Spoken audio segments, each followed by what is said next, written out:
Welcome back, and things are heating up in the hip-hop world right now. Drake's latest leak, 1 a.m. in Albany, has set the culture ablaze and sent shockwaves through the entire rap community. Before we break down all the details and reactions, there's another angle worth covering first, because Rick Ross is still out here making noise, and this time he's backtracking hard. He recently claimed that nobody wants to see Drake lose, which is a bold statement considering that back in 2024, Ross was all over social media doing exactly the opposite, loudly pushing for Drake's downfall. And now, he's back with even more to say. To make clear, let me tell you something. The conversations that go on behind the scenes and off camera is almost like niggas want me to say like I hate Drake or this shit. Ain't no conspiracy against homie. When I say don't want to see you lose, that's saying whatever your issues are, issues you brought upon yourself individually with niggas. Ain't no niggas on no three-way text, we finna shit on dog. Niggas don't do that. Ain't no 20 versus 1 is what you're saying. Yeah. Nah, why would it be that? I'm gonna be honest though. At the time it was going down, it kind of seemed like that, Rose. It seemed like everybody just was coming out the woodwork against It's just like in your hood. If you have not been doing right by in your hood, it's gonna come a time when it's feel niggas like gonna it's say something everywhere. Interesting. And ain't nobody gonna step up and speak on your behalf. That's a fact. If you ain't been a solid nigga. That's a fact. That's all it was. I got you. I understand. Don't get it twisted. Getting the white people rewards and the trophies, I know it could make you think, but homie, that shit don't mean nothing where I'm from. Would you ever sell your catalog? You never know. How much is your catalog worth? It's Rose, priceless. Come on. Mega. 3, 4, 5. 5 what? Bill? You said 100 mil, nothing. Would you sell your catalog for 100 mil? You never know what it is. Don't do that, bro. No, I'm just being honest. I'm a nigga that has yet to sell his catalog. And that was enough to spark reactions like, I'm genuinely starting to think Rick Ross might be slow, and I'm not even saying that as a joke. But the main event was right around the corner. Because depending on who you ask, Drake came out swinging on this leak, with bars sharp enough to draw blood, taking aim at Kendrick Lamar, Dr. Dre, LeBron James, Joe Budden, and even J. Cole caught a stray in the process. All of this, keep in mind, came through a leak rather than an official release. Starting with Kendrick, Drake went in with lines referencing the shortest NBA player ever at 5'3", with a nod to Muggsy Bogues dunking of all things. The wordplay was layered and deliberate, and even critics had to admit there was some craftsmanship behind it. Drake also accused Kendrick of essentially manufacturing Not Like Us as a calculated hit rather than an authentic moment, using baseball wordplay to drive the point home. Then came the religious angle. Drake flipped bars from Not Like Us while painting Kendrick as a hypocrite, referencing past controversy around Kendrick's depictions of Jesus, which had already stirred backlash at the time.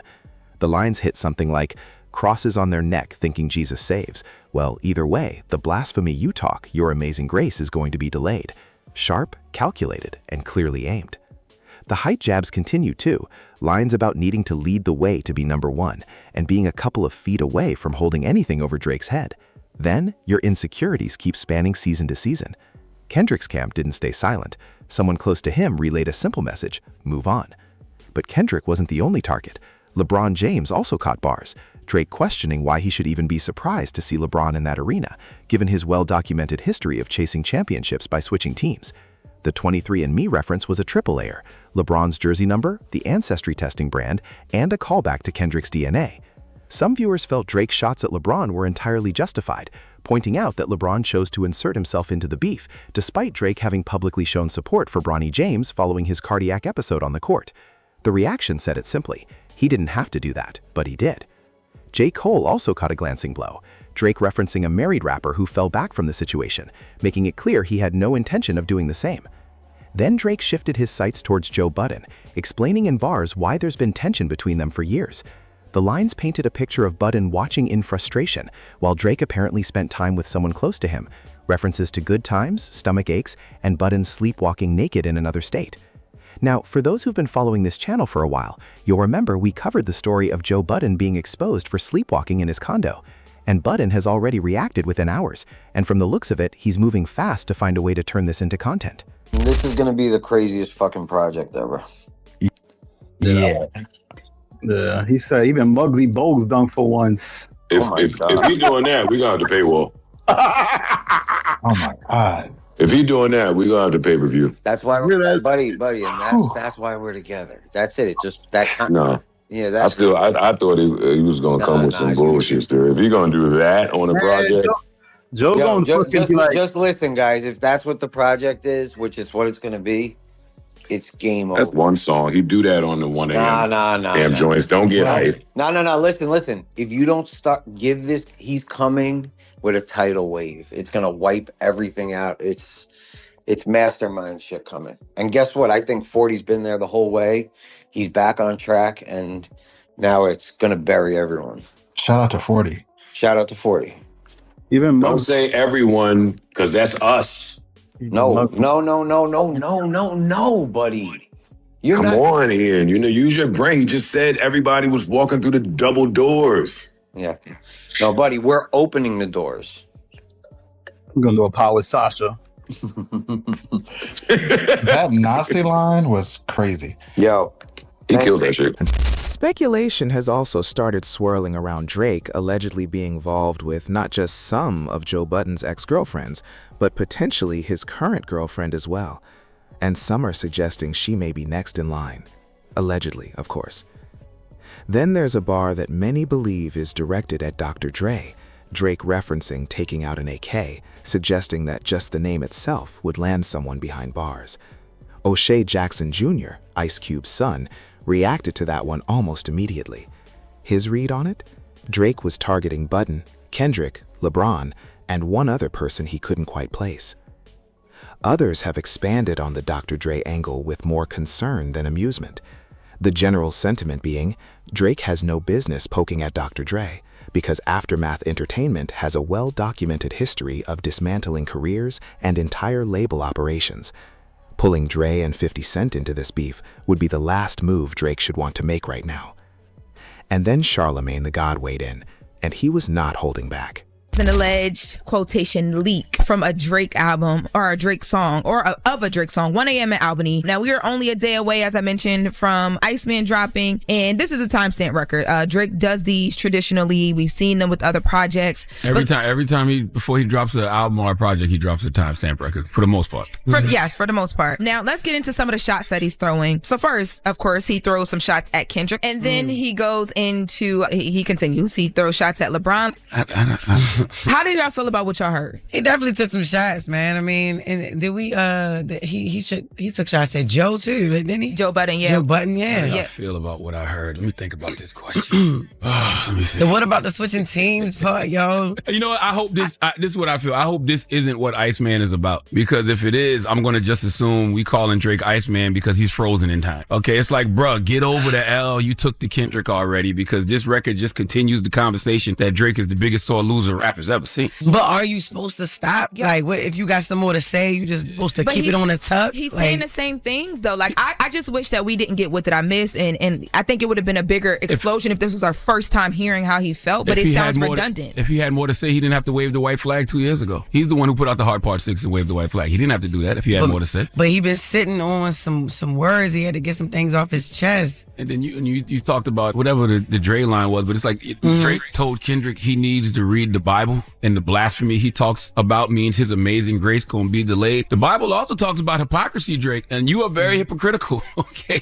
when it comes to how this battle went, because you be acting like you didn't say salacious things about him and your diss records. Y'all both went to hell on each other, but one of y'all definitely did. But one of y'all has moved on and the other hasn't. And it's just like, don't let your setback become your identity. That's what I feel when I hear this record. Like, God dang, we still talking about this? I hope this was his final healing song, and this won't be the future. And maybe it was. He need healing from losing a rap battle. I mean, obviously, it's stuck. Yes,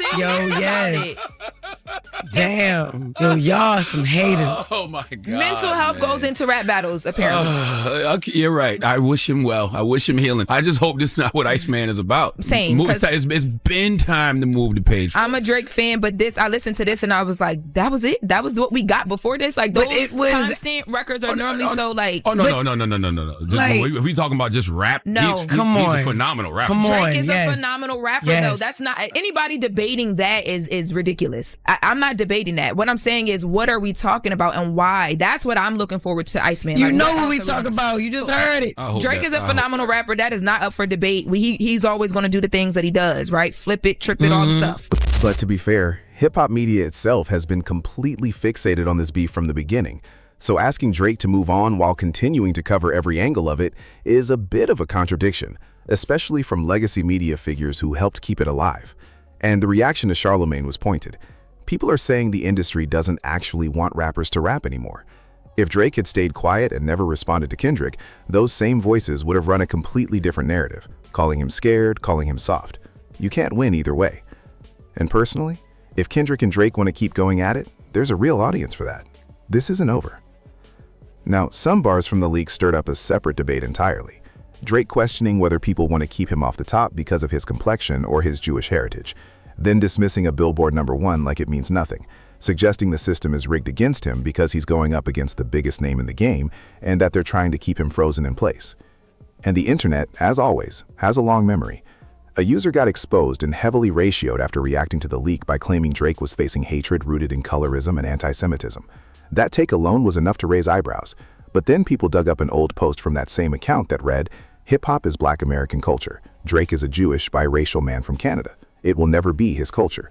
The contrast was impossible to ignore, and the ratio was swift. The pile-on continued from there. People pointed out the contradiction of someone calling Drake a colonizer, echoing "not like us," and criticizing him for saying certain words, only to then turn around and frame opposition to Drake as colorism and anti-Semitism. The response from most corners was simply, nobody said that. And here's the thing. The colonizer framing was never meant to be taken as a serious cultural thesis. Kendrick used it as a battle rap tool, a weapon in a moment of competition. That's what rap battles are. But the facts are what they are. Drake's father is Black American, and his roots run deeper than the narrative gives credit for.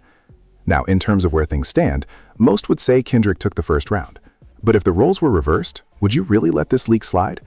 Drake is back on the hype beat, back on the blasphemy angle, questioning the authenticity of Not Like Us and taking shots at Dr. Dre in the process. That's a lot to leave unanswered. And people like Isaac Hayes III are already pouring fuel on the fire, suggesting that history will eventually reveal the Kendrick-Drake battle was never just a rap beef, that it was a coordinated effort by multiple parties to dismantle Drake's career from the inside. The argument being that a documentary will be made one day. People will sit down on camera, and the full picture of what was happening behind the scenes will finally come out, while the world thought it was watching a straightforward rap battle play out in real time. Remember that was said. Now, throw your thoughts in the comments below. Share your take on the leak, the reactions, all of it, even the opinion that might land you in a tough spot.